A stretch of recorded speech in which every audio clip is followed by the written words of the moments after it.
me and my brother were talking, and me and him both have lost the NFC Championship, but you lost the Super Bowl before. What do you think feels worse? Have you lost an NFC Championship before? Yeah, I lost. We lost to the Eagles when Brock got hurt. Okay, so yeah, what feels worse, losing the Super Bowl or losing the NFC Championship? Not gonna lie, bro. Losing the Super Bowl, bro, like it puts you in depression. Really? That's what I thought. See, I fucking knew it. Like, bro, like I don't think like I go like bro, you go months without like talking to people, want to be seen. Like, bro, when I lost the Super Bowl, bro, I stayed in Vegas and hopped on I got on a Sprinter to go back home. Like by myself, 7 hours just on there, like. Really? Bro, like losing Super Bowl, like that's one of the worst feelings. Yeah, I can imagine. Like ever. I can imagine. Cause it's just like you just think about it. Like think about it in our position. Like, bro, we just went through camp. We just went through the whole season. We got here. We lose. Now you back to work in 3 weeks. 3 weeks. You're not lying. And you got to do it all over again. Yeah. So it's just like, God, like, bro, lose the Super Bowl crazy. I lost the Super Bowl twice to the same team. What is up with it, y'all? It's Coffee. Back at it, man. And as we roll into this media week, then the big game, the Super Bowl. Still sick as a Bills fan, man. I mean, real talk, Bills Mafia out there, everyone. Bills fan, not Bills fan, comment with your thoughts leading into the Super Bowl. Who you got, your predictions, right? But I think there's a lot of individuals that want to see the Eagles spoil this possible three-peat by the Chiefs, right? The Chiefs are trying to be the next dynasty to surpass what Belichik, Brady, the Patriots did, right? And I don't know, comment who you want to see win. Some people say that's hater mode or whatever. I don't know. It is what it is. I want to see the Eagles spoil that. Not to mention, shout out to my homegirl, Donna. Donna, I'd love to see your Eagles get that Super Bowl. Just like, I was just talking about the previous dynasty, the one that the Chiefs are trying to surpass the Patriots, right? What year was that? 2017, 18. Who would have thunk it? Patriots got back there once again, but the Eagles did the damn thing, man. It was really something.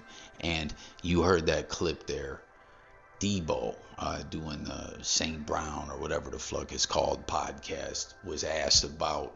I'm sure we know who Deebo is rooting for, right? I mean, he's talking about losing 2 Super Bowls to the same team, just how much it hurts, what the heartbreak is like, like as a Bills fan, I'm just like, damn, this off season hangover is going to be a long one. Pause. Imagine what it's like for the players, right? And Deebo has to turn around if he is rooting, to see the Chiefs lose, the team that he as a player lost to twice, right? KC beat the Niners 31-20, and then a few years later, last season, the OT won 25-22. And then if he wants to see a squad play spoiler, he's got to turn around and root for the Eagles. You heard him talking about when Brock got hurt, last year. That was the big thing.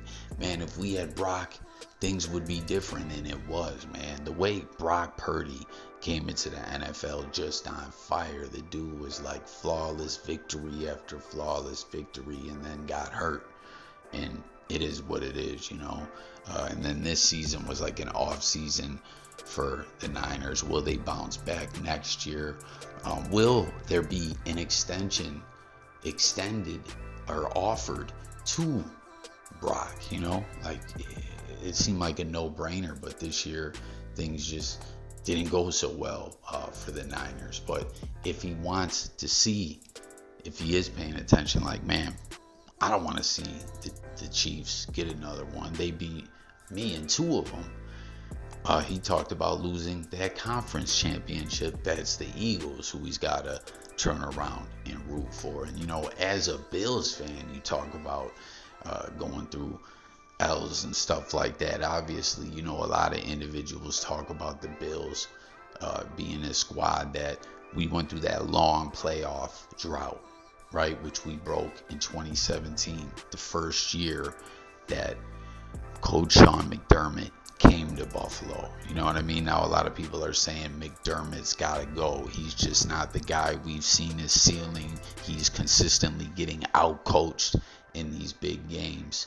It's kind of rough to look at an individual who did that for this team, but I don't know. Like, is that what it is? Does he got to go? Comment, everyone, your thoughts on that. But man, you know, a Bills fan, me growing up on my Bills, it's like, yo, we lost 4 Super Bowls in a row, and 2 of them, the last 2, to the same team, the Cowboys. And one of them we were up at the half, right? First one was a blowout. We lost 52-17. The next year we were up at the half and lost 30-13 to the Cowboys. Obviously, the wide right was the first Super Bowl, losing that one 2019. And then Washington losing 37-24 is so wild. All those teams at that time were NFC East teams.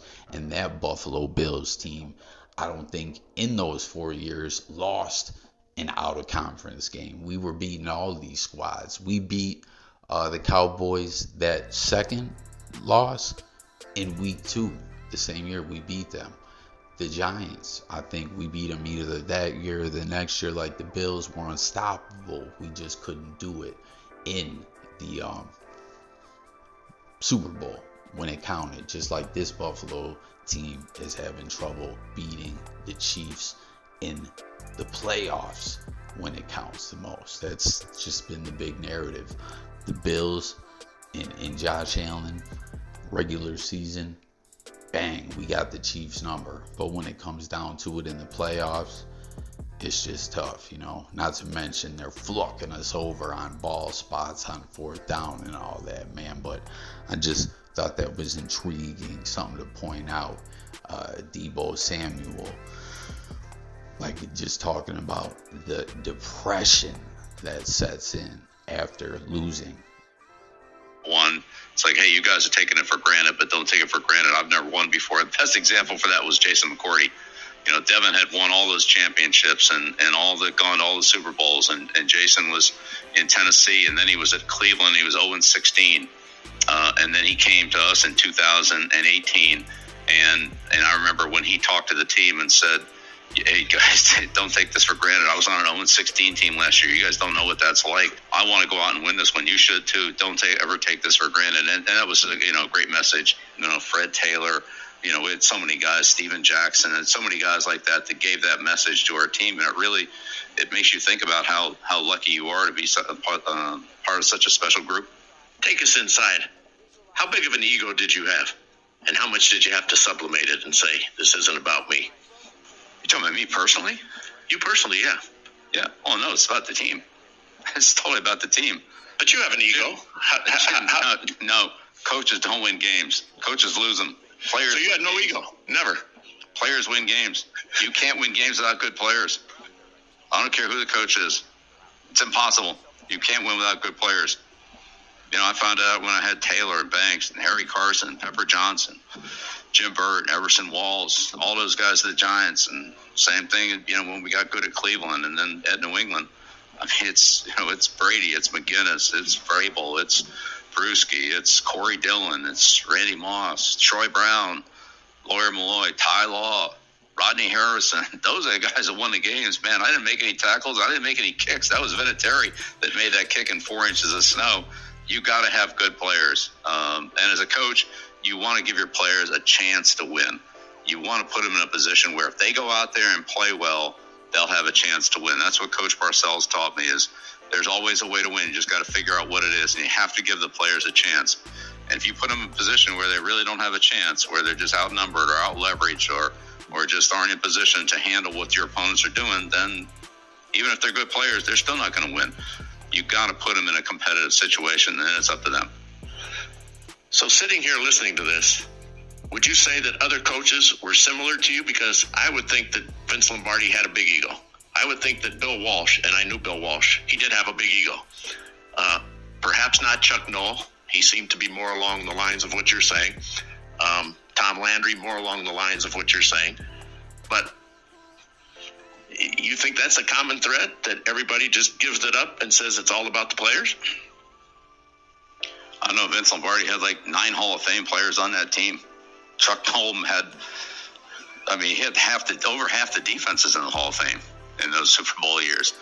Bill Walsh had 2 Hall of Fame quarterbacks and a super Hall of Fame receiver.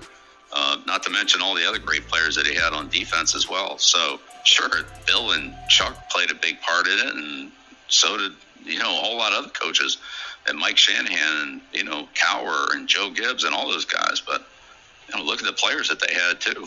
And ultimately, those are the guys that make the plays on the field. They make the tackles, they throw the passes, they catch the ball, they make the kicks.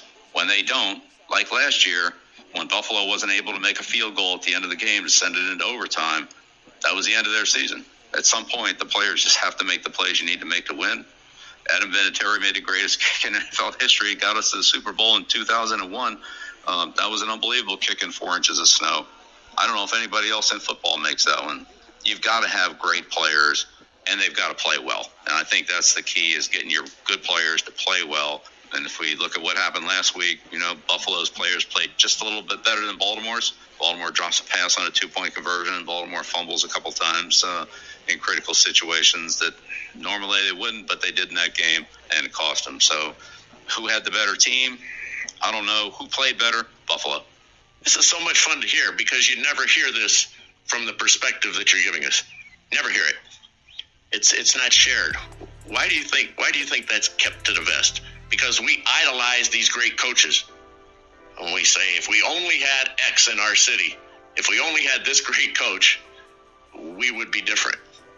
We would be winning. We'd be holding the trophy on the top step of the victory platform. Why would you say that this isn't shared more often?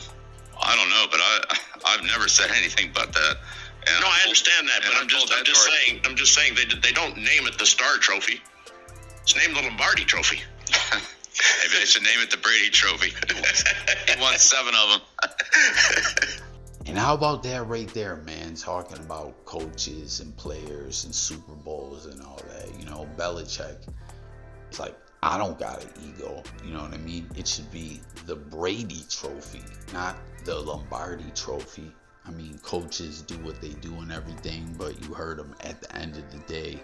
Players go out there and win the games. You know what I'm saying? Which, with my Buffalo Bills falling short, people are saying, all the analysts, it's like they're being out-coached. So even though the players are the one doing the damn thing on the field, let's not